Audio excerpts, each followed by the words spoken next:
నాకు అంత 10,000 సార్ నాకు న్యాయం చేయండి సార్. మీరు దయచేసి ఒక్కరు నాకు ఇచ్చేయండి సార్. మీరు ఒక మైలుగా అడుగుతున్నారు సార్. నాకు ఆడది మనిషిగా సార్ 200 మందిలో ఎట్లా పరువు మీద ఉన్నా నేను కదా తలెత్తుకొని తిరిగి లేకున్నా సార్. నేను నాకు దయచేసి ఇది ఒక్కటి చేయండి సార్. మీరు నాకు న్యాయం చేయాలని కోరుతున్నా సార్. నేను మా ఆయన మీద కదా చాలా ఇది చేశారు. మళ్ళీ ఆయన్ని కొట్టింది కదా ఆయన మీద నిరూపిస్తున్నారు. మీరే భార్య ఎట్లా చెప్తారు సార్? తను భార్యదే బజార్లో అంతరాన్ని చూస్తారా? భార్యదే 2,000 మంది ఎదురుగా ఎట్లా ఇస్తారు సార్?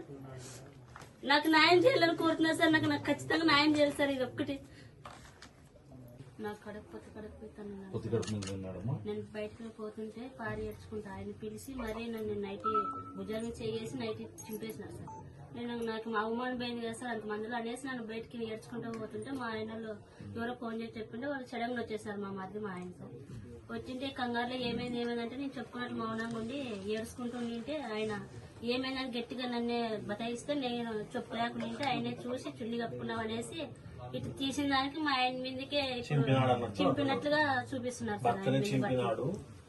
బ్లేమ్ చేస్తున్నారు టీడీపీ వాళ్ళు అన్నట్టు. దాని వల్ల యాక్చువల్లీ ఆయన అనేది కింద కానీ పైన చేసినట్లు చూపిస్తున్నారు వాళ్ళ దాంట్లో.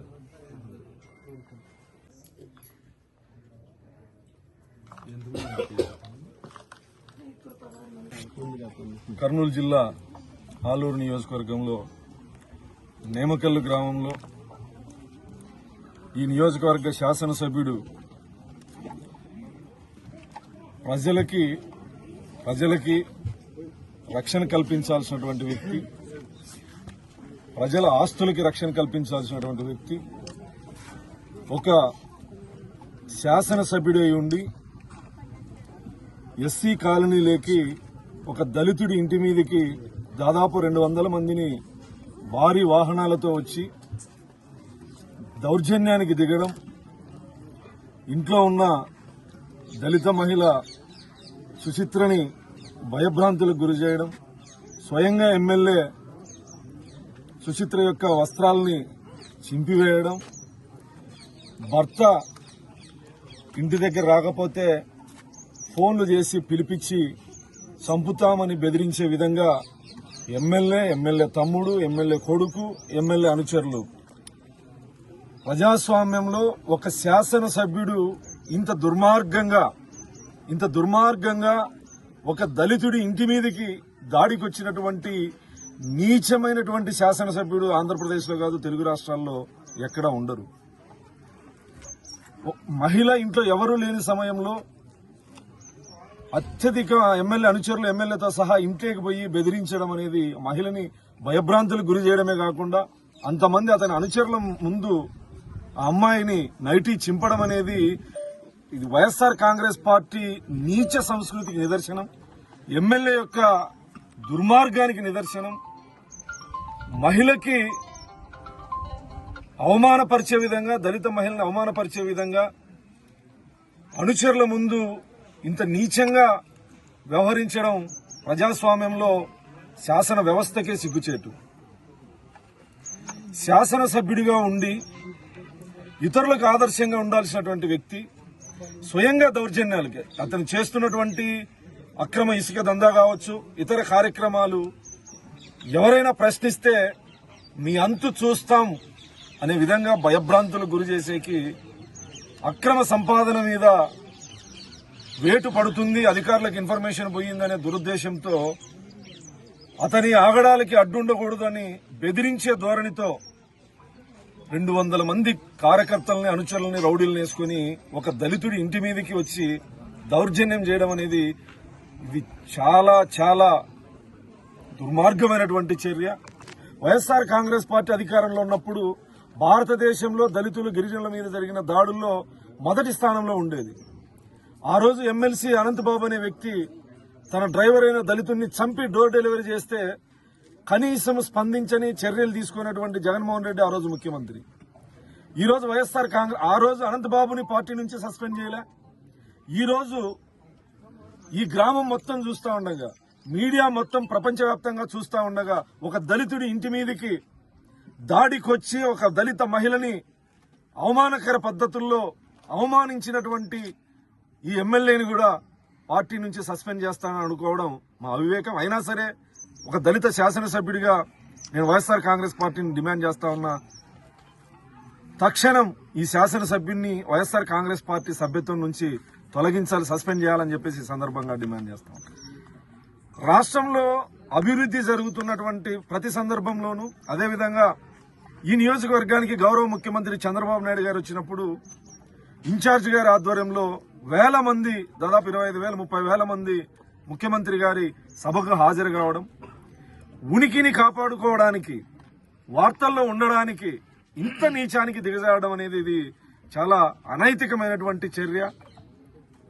ఇలాంటి దాడులు వైఎస్ఆర్ కాంగ్రెస్ పార్టీ ఎప్పుడు చేసినా జగన్మోహన్ రెడ్డి అనే వ్యక్తి కనీసం ఖండించేటువంటి దాఖలాలు లేవు.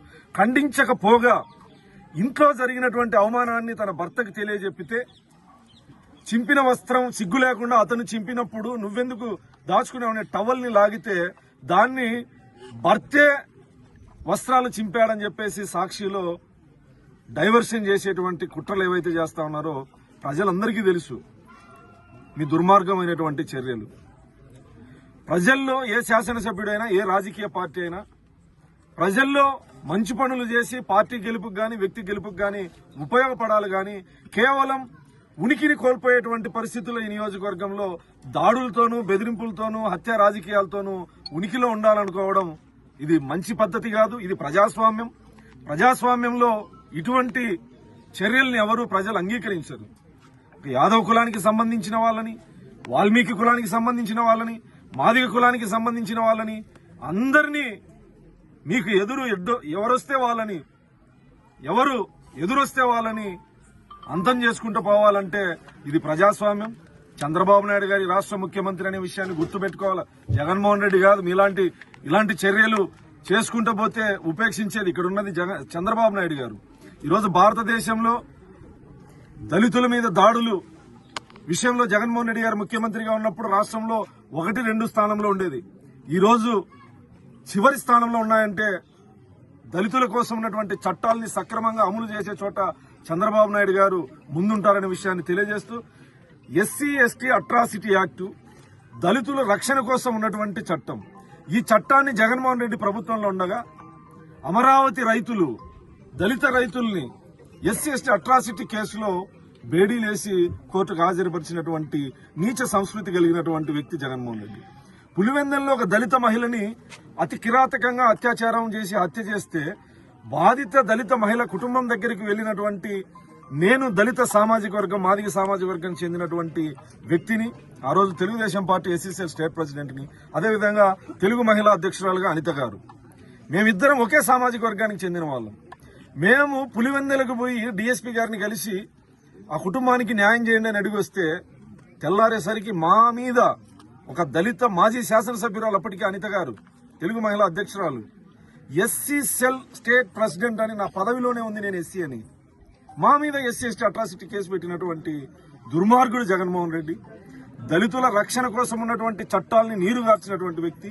ఈ రోజు ఒక శాసనసభ్యుడు నిజంగా జగన్మోహన్ రెడ్డి అనే వ్యక్తికి దళితుల మీద గాని, బీసీల మీద గాని ఏమాత్రం చిత్తశుద్ధి ఉంటే, బీసీల మీద, యాదవుల మీద దాడి చేసిన శాసనసభ్యుడు సాక్షాత్ ఒక దళితుడి ఇంటికి ఎమ్మెల్యే రౌడీ మూకలతో వచ్చి దుర్మార్గంగా ఇంత నీచంగా వ్యవహరిస్తే పార్టీ నుంచి సస్పెండ్ చేయకుండా ఉపేక్షిస్తానంటే ఈ రాష్ట్రంలో ఉన్నటువంటి దళితుల మీద గాని, యాదవ సోదరుల మీద గాని, వాల్మీకి సోదరుల మీద గాని, మాదిగ సోదరులు దళితుల మీద నీకెంత మాత్రం చిత్తశుద్ధి ఉందనేది దీనికి నిదర్శనం.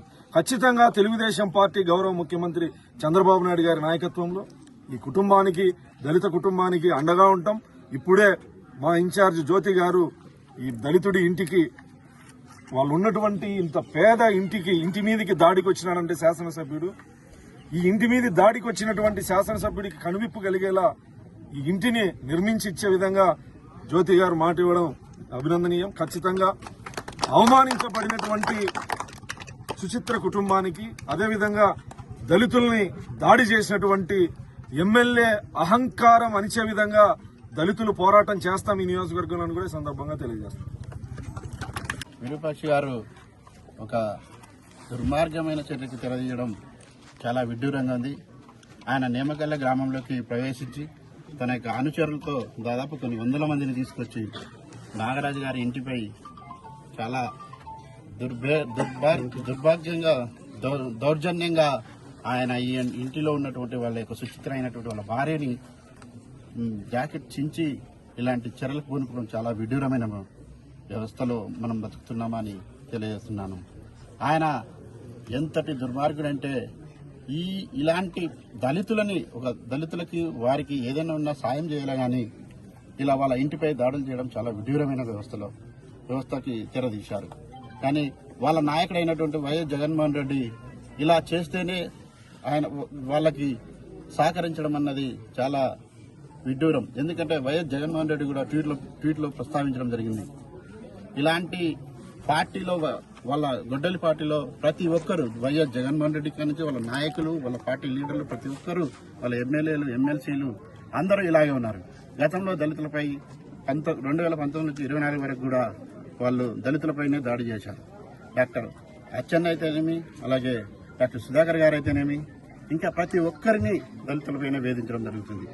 ఇంకా ఒక బీసీ నాయకుడైనటువంటి ఇక్కడనే వాళ్ళ అద్దాలు కూడా పలగొట్టడం జరిగింది, వాళ్ళ కారు అద్దాలు. అంటే ప్రతి ఒక్కరిని వేధించడం ఈ యొక్క ఎమ్మెల్యే గారు అలా చేయడం చాలా విడ్డూరంగా ఉందని తెలియజేస్తుంటారు.